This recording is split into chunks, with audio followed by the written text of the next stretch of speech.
Johnny Carson was the king of late-night TV.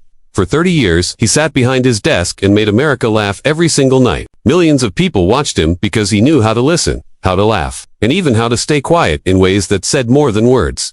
When his show was finally ending, Carson said goodbye to his favorite guests. These weren't just regular goodbyes. There were special moments that showed who Johnny really was behind all the jokes and smiles. He chose his words carefully, just like he chose his punchlines. He talked to comedians, actors, and musicians who had been part of his show for years. And in each goodbye, Carson said something real, something from the heart, something that people still remember today. Here are Johnny Carson's final words to his favorite guests and why they were so important.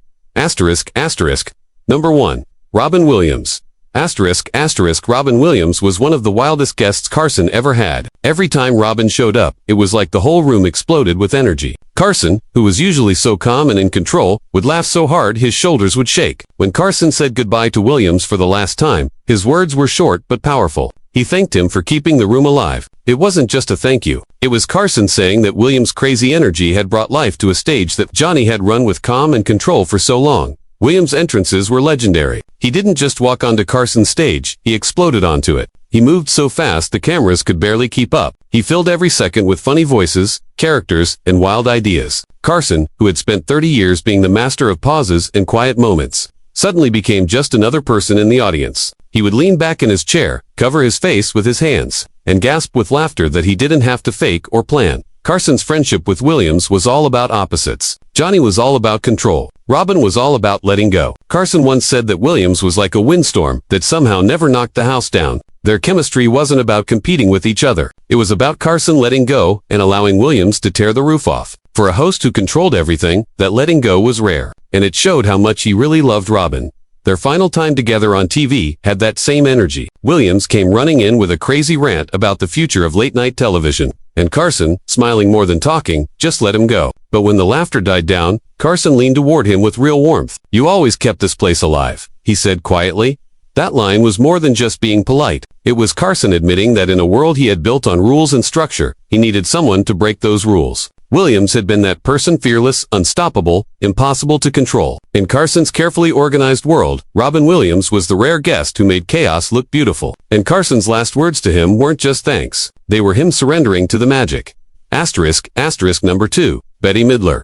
Bette Midler sang Johnny out of his career on the second-to-last show. Her performance of One for My Baby and One More for the Road made Carson cry, something America had almost never seen. After she finished singing, Johnny's final words to her weren't scripted or rehearsed. He simply whispered, "Thank you, Betty. That was beautiful."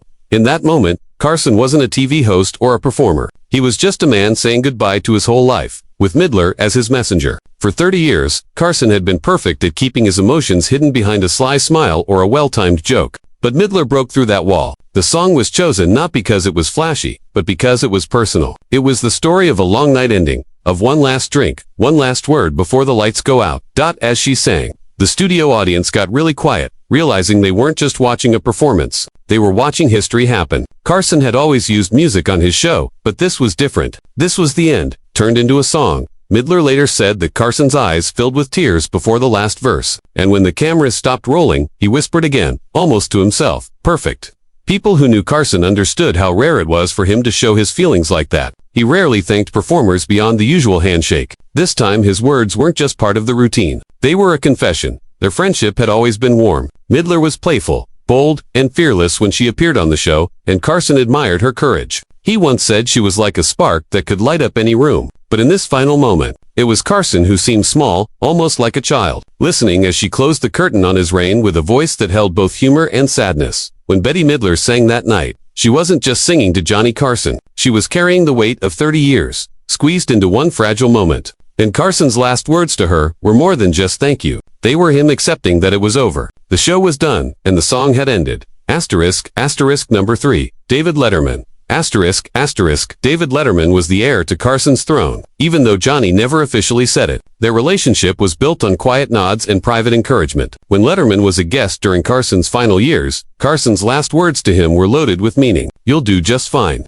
For Letterman, it was more than advice. It was an unspoken blessing from the man who created the very stage he was about to take over. Carson was famous for keeping his opinions private, especially when it came to who might replace him. He never made public endorsements. never publicly picked a side in the late-night TV wars that swirled around him. But his actions said more than words. He invited Letterman to be a guest host many times, and their chemistry was obvious. Letterman's dry humor and his ability to push boundaries without losing the audience reminded Carson of himself when he was younger. Their conversations had a quiet electricity. Carson often leaned back, letting Letterman control the rhythm of their talk, a gesture of trust he rarely gave on his stage.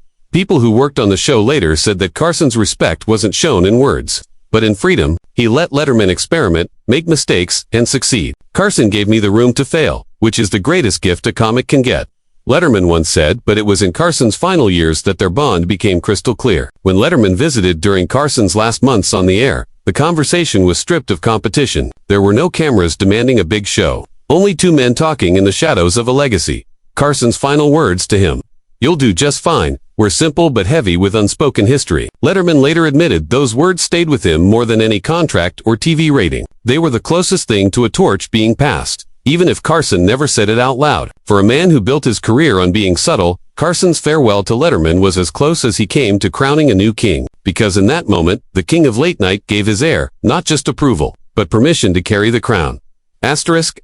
Number 4. Don Rickles.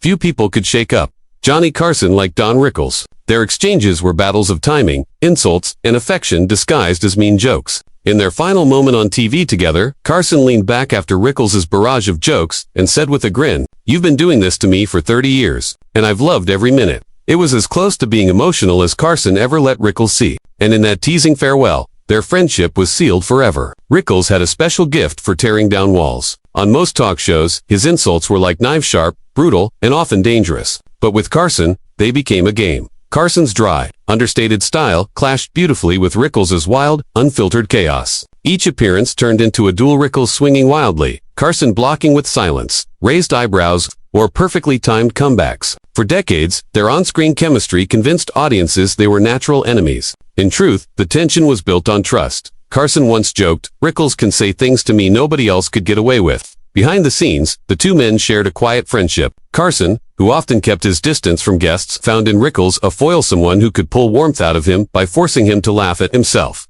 Their final exchange captured all of that history. Rickles, older but still sharp as ever, fired insults at Johnny's expense, and the audience roared with laughter. Carson leaned back, eyes twinkling, letting the moment breathe before delivering his line of gratitude. In many ways, Rickles represented what Carson valued most: timing, risk, and honesty. The insults weren't mean. They were the language of friendship. When Carson said he had loved every minute, it wasn't just a joke. It was him acknowledging that Don Rickles had been the one guest who could break down the master of late night without breaking the rhythm. Because beneath all the jokes, their shared laughter was the truest sign of respect. Number 5. Bob Hope. Bob Hope was more than just a guest. He was a symbol. Carson grew up watching Hope, then spent decades introducing him to America night after night. In their last conversation, Johnny turned unusually serious, telling Hope, "You taught us how to walk out and own a stage."